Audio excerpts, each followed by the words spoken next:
Self-knowledge produces the spirit of self-determination. Schools, colleges, and universities are supposed to be places where students can review, evaluate, analyze, and critique information presented from diverse sources. But those who influence and control public and higher education are hell-bent on making sure that young, brilliant minds never reason with facts that uncover mass deception. Now that this day is here, they are afraid, they are spineless. They don't want to confront the truth of the presence of the enemy. Recently, Dr. Ilia Muhammad, the national spokesperson for the Honorable Minister Louis Farrakhan and the Nation of Islam, she was invited to participate on a panel discussing reparations at San Diego State University.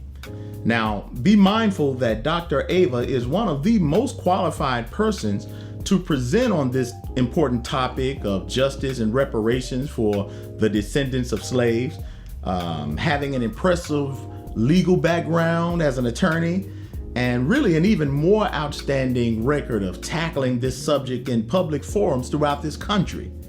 However, when some Jewish leaders learned that she was scheduled to present at San Diego State University, they became indignant and pressured those student organizations to literally disinvite her, using the classic false claim that she's anti-Semitic.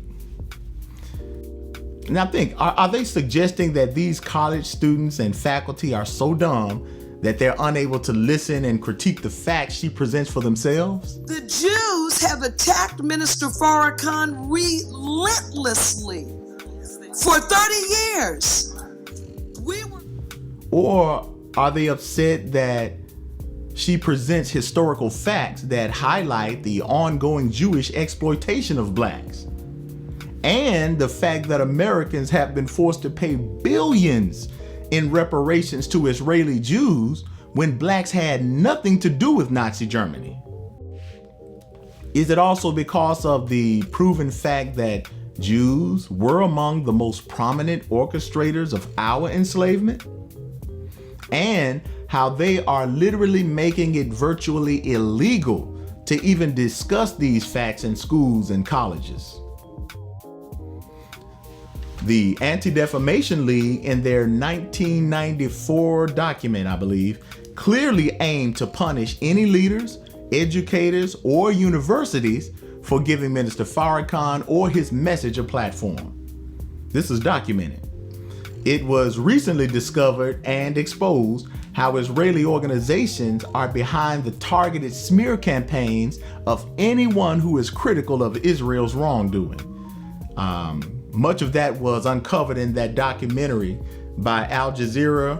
I think it was called The Israeli Lobby.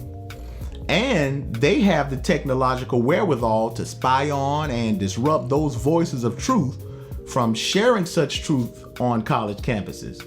And that's why they are most opposed to reparations and hell-bent on preventing the Nation of Islam from being heard on college campuses.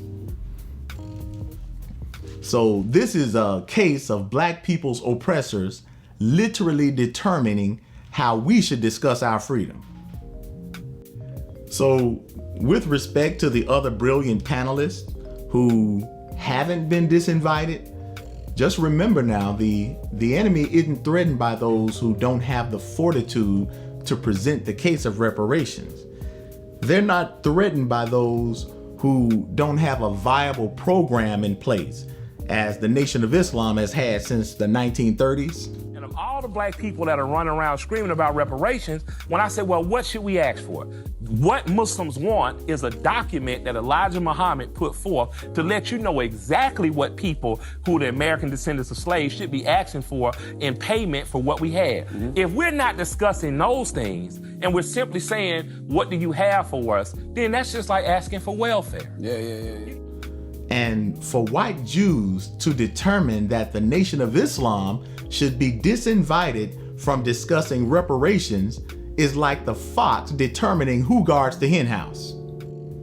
Only slave masters and their deceived slaves would be okay with that.